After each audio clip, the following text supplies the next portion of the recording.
The hallway of the city hospital was silent. The white lights made everything look cold and empty. A young girl named Sarah stood near a door, her hand shaking. Her eyes were red like she had been crying for hours. She looked left, then right, as if she was scared someone would see her. She took a deep breath and whispered to herself, "I'm sorry. I took my friend's place." Her voice was soft, almost broken. She touched the door slowly. For a few seconds, she couldn't even move. Something inside her was stopping her. Something heavy, something painful. But finally, she opened the door. Inside the room was a man, her best friend. He was lying on the hospital bed, looking weak but still smiling. His soft smile felt strange in that moment, because Sarah was expecting anger, shock, maybe even betrayal. But all she saw was a calm, warm smile. He looked at her and whispered, "You came."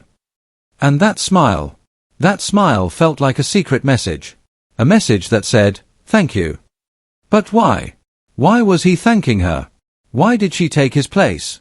What did she do? To understand that, the story must go back to the day everything started. It was just an ordinary morning. Birds were loud outside the windows. The sun was bright. Everything looked normal. No one could guess that something life-changing was going to happen. Sarah was sitting in her room, trying to focus on her college assignments. Her phone suddenly rang. The screen showed a man's name. She smiled and picked up the call. But before she could say anything, she heard his breath, heavy, fast, almost scared. "Sarah, I need you," he said. She sat straight. "A man. What happened? Are you okay?" There was a pause. A very scary pause. Then he said, "Please come to the park near our college. It's important." His voice didn't sound normal. It didn't sound like the bold, happier man she knew. And her heart started beating fast. She rushed to the park. It was almost empty. Wind was blowing. Trees were moving like they were nervous too. And there he was, sitting on a bench, looking lost. Sarah walked to him. "A man, tell me, what's wrong?" He looked at her slowly. His eyes were tired. His hands were shaking a little. "I got a call today," he said. "A very important call." Sarah waited. But he didn't continue. He looked around, like someone might be watching, listening. His face was full of fear and confusion. Then he said, "It was an offer, an opportunity. Something big. Something that can change my life." Sarah felt a small smile. "That's good, right?" But a man shook his head. "No, it's not simple. It's not safe. And I think they want something from me." Sarah felt cold inside. Who? What do they want? Again, silence. Again, fear. He looked at her with eyes full of worry. "Sarah, I don't think I can go. I don't think I can do this." She stepped closer.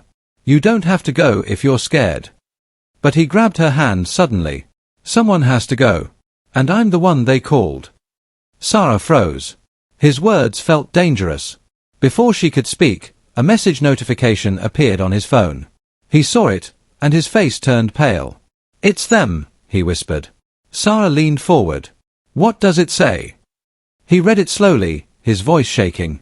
"Don't be late. Be ready. Today." Sarah felt her stomach drop. Something was wrong. Something big. Something dark. And at that moment, without even thinking, without even understanding, she felt a strange fire inside her. A feeling that said, "If he cannot go, I will." This is where everything changed. This is where her decision started. A decision that brought her to the hospital hallway. Standing in front of him. Saying sorry for taking his place. For a moment, as Sarah stood in front of a man in the hospital room, everything felt slow. His smile still confused her. Why was he thankful? Why wasn't he angry? Why did he look relieved? But to understand this moment, the story must return to the days when their friendship first began. Because their bond was not normal. It was different. It was strong. And maybe, it was the reason Sarah took such a dangerous step. Sarah and a man met in college during their first semester. It happened in the most ordinary way, an event no one remembers clearly, but somehow it changed everything. Sarah was always a quiet girl. She loved books, silence, and small peaceful places. She didn't talk much, didn't have many friends, and preferred to stay in the background. She didn't want attention. She didn't want drama. She only wanted a simple life. A man was the opposite. Loud, funny, talkative.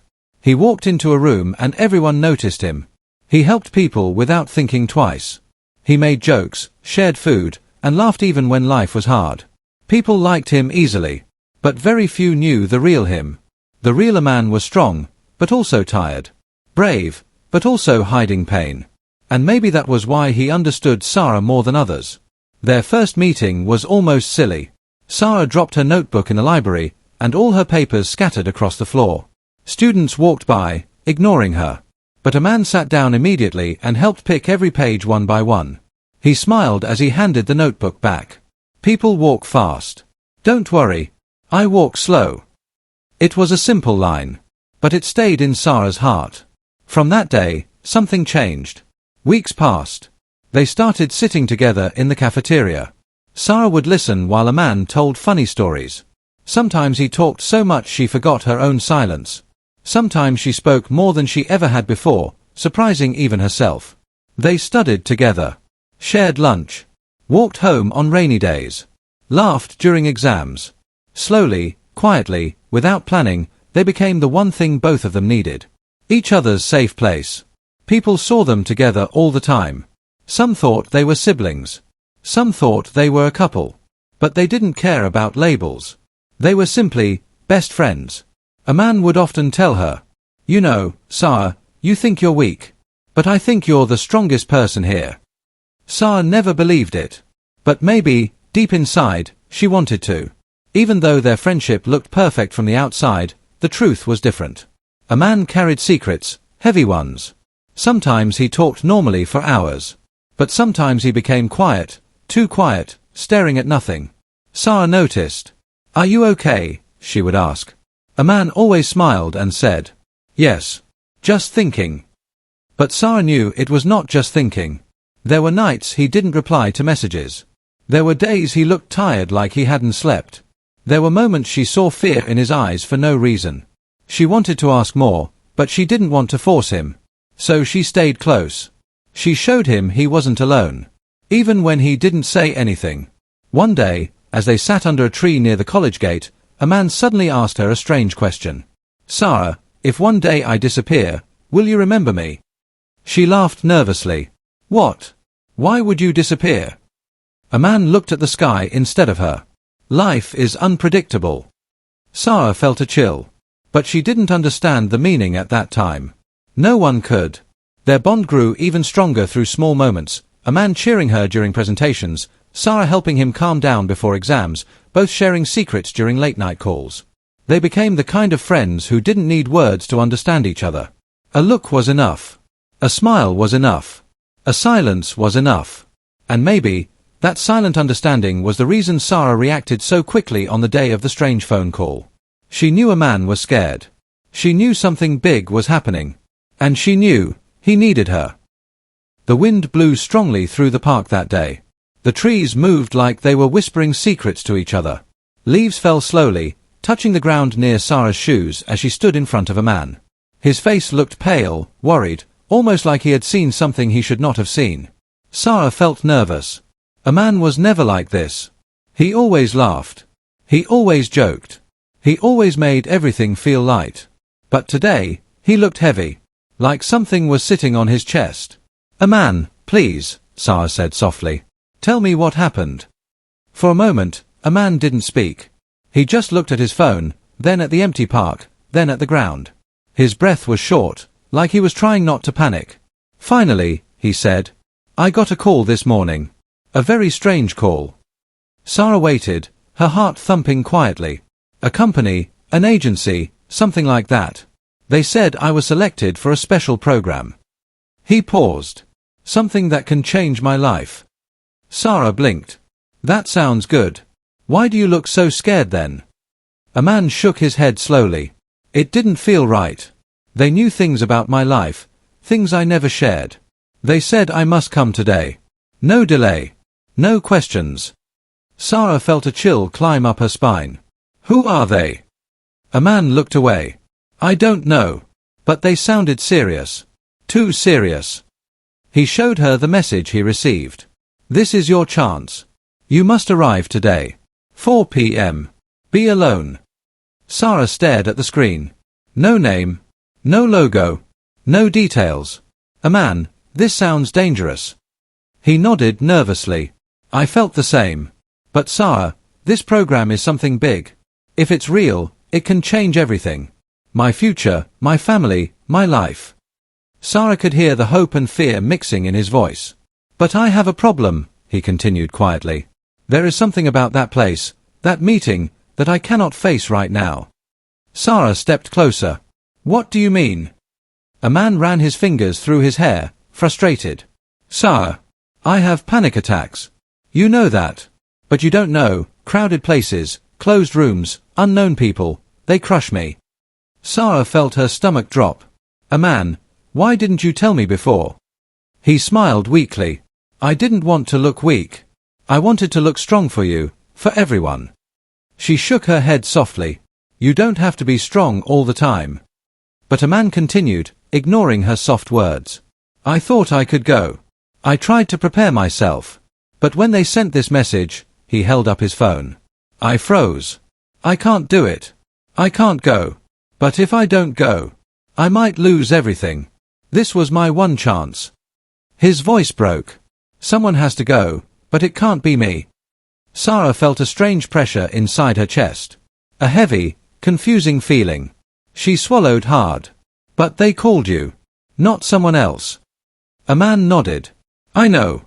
But if someone goes instead, maybe they won't notice. Maybe they won't care. Maybe they just want someone, anyone, to show up.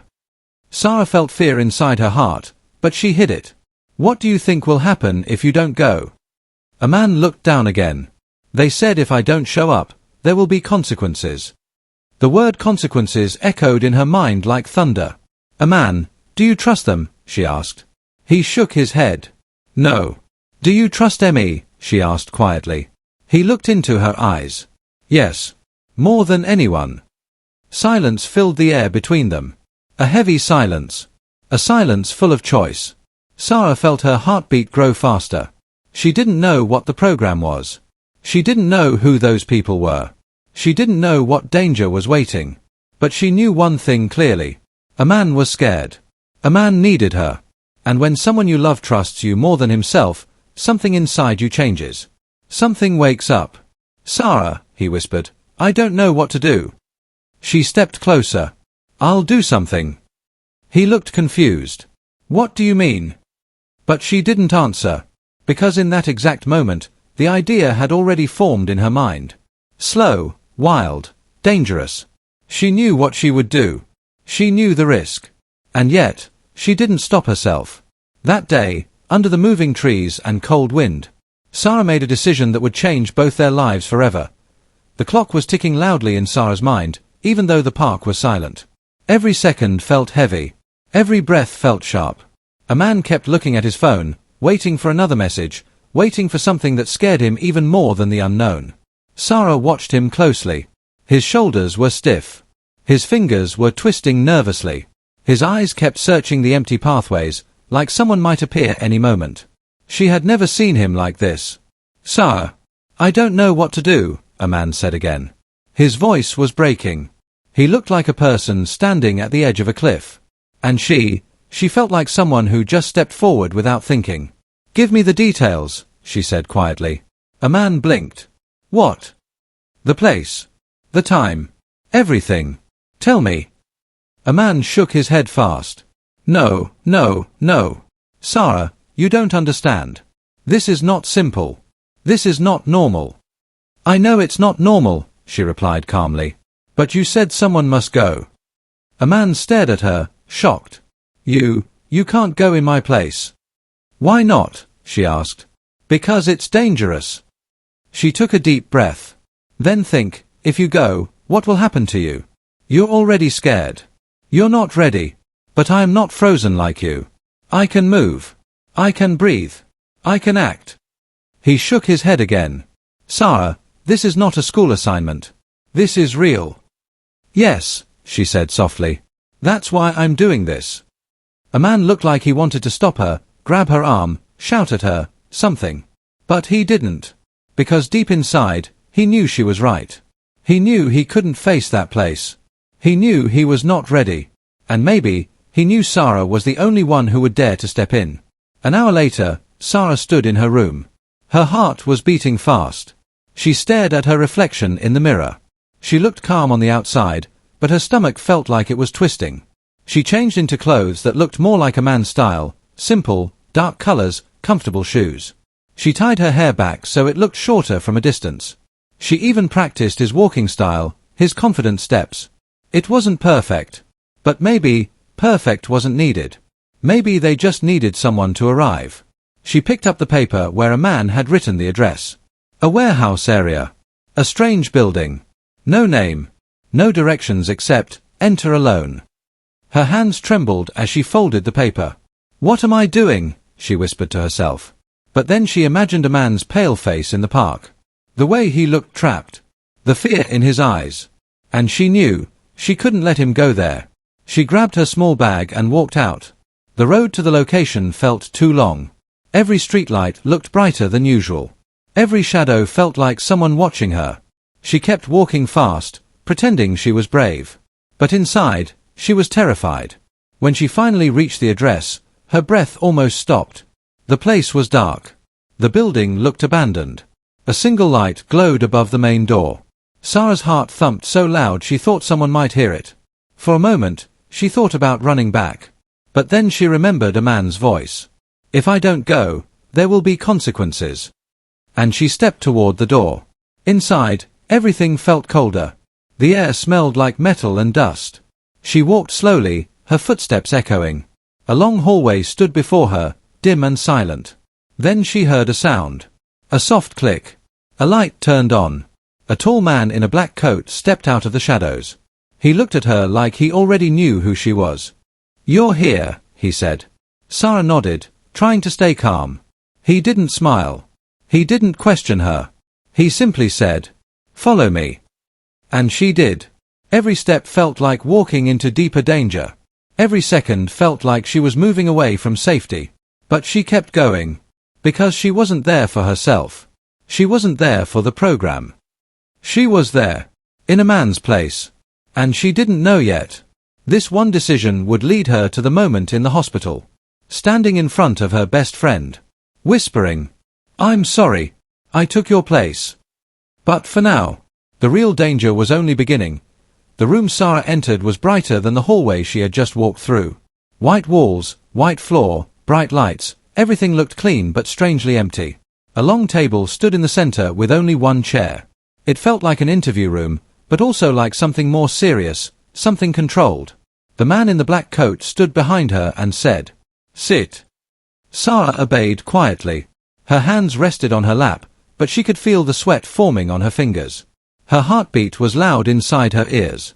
Another man entered, older, calm, wearing glasses and holding a file. He studied her with cold eyes as he sat across from her. So, he began, you came. Good. Sarah nodded slowly, trying not to look afraid. He opened the file without looking away from her face. Aman Siddiqui, he said. Sarah's heart jumped.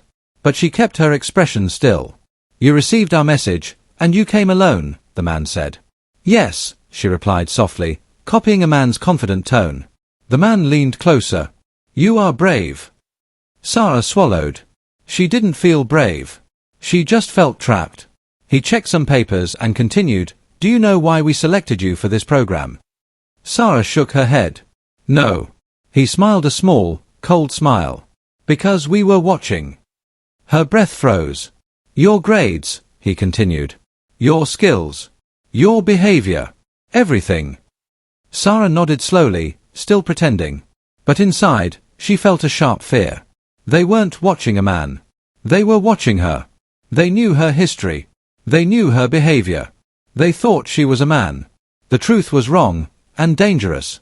The man closed the file. This program is meant to test your courage, discipline, and loyalty. If you pass, your future will be secure. And if I fail? She asked carefully. The man smiled again. There is no failing. There is only consequences. The word echoed inside her mind. Consequences. The same word from the message. The same fear on a man's face. Before Sarah could ask anything else, the door opened. A third person entered, this time a woman in a grey uniform. She spoke softly to the men. "Sir, we need him in the next room." Sarah's heart squeezed. Him. They thought she was a boy. They didn't know the truth yet. The older man stood. "Let's begin." He motioned her to stand. Sarah followed, trying to breathe normally. They led her down another hallway, darker than the first. Her footsteps echoed as she walked. Something didn't feel right. Something felt wrong. Very wrong. When they reached the next door, the man placed his hand on the handle. "Inside," he said. "Your first task." Sarah nodded. But before he opened the door, her phone buzzed in her pocket. A message. She wasn't supposed to use her phone there. Her heart raced as she quickly glanced when no one was looking. The message was from a man. "Where are you? Please come back. I remembered something important. Don't go inside." Sarah felt her breath stop completely. Important? What had he remembered? Why was he so scared? The man turned, irritated. "Is there a problem?" She shook her head fast. No. He opened the door. Inside the room stood a table with strange equipment, wires, screens, and a chair with straps. A chair made to hold someone. Her body froze. This wasn't a job offer. This wasn't a training program. This was something else entirely. The man touched her shoulder. "Sit." Sarah's body refused to move. What is this?" "A test," he replied simply. "To see how much you can endure." Her stomach twisted. Endure? Why endure? Why did the program involve pain? Before she could step back, the woman in grey moved behind her. "You must sit," she repeated. Sarah's chest tightened. Her mind screamed to run. But her legs felt weak. Her breath became sharp and fast. Suddenly, her phone buzzed again. Another message from a man. "Sarah, I remember now. They aren't offering something. They are using people. They used my brother last year. He never returned. Sarah, run." Her body filled with terror. The truth hit her like a storm. A man wasn't afraid because he was weak. A man was afraid because he already knew the danger. He tried to stay silent. He tried to protect her. But she took his place before he could explain. And now, she was inside the trap. Sarah stepped back slowly, but the woman blocked her. The man's calm face turned sharp. "You aren't a man, are you?" Sarah's heartbeat exploded. The truth was out. She had been caught. And that moment, the moment everything broke, led her straight to the hospital room. Broken, scared, whispering, "I'm sorry. I took your place." But the story wasn't over yet.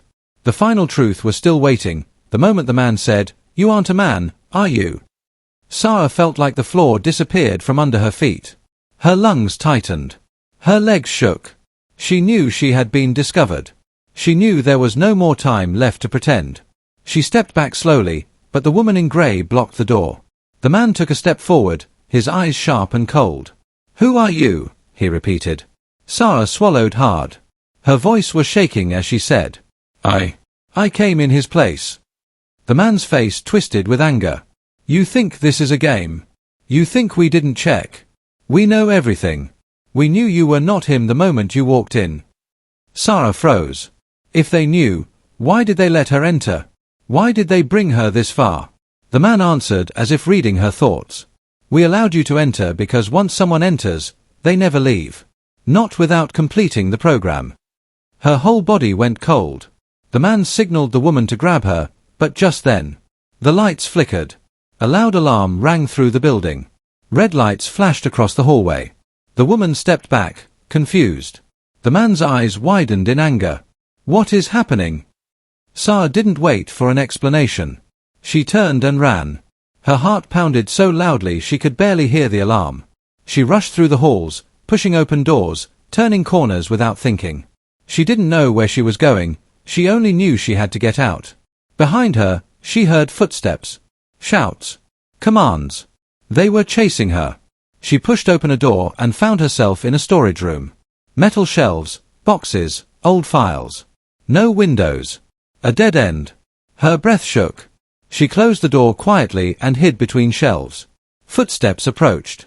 Voices echoed outside. She must be here somewhere. Find her before she reaches the exit. She knows too much. Sarah covered her mouth to stop her breathing from being heard. Minutes passed like hours. The footsteps slowly faded. She waited a bit longer, then slipped out of the room and ran again, this time carefully, following exit signs. She found a stairway, pushed through it, and rushed down step after step until she reached a small back door. She pushed.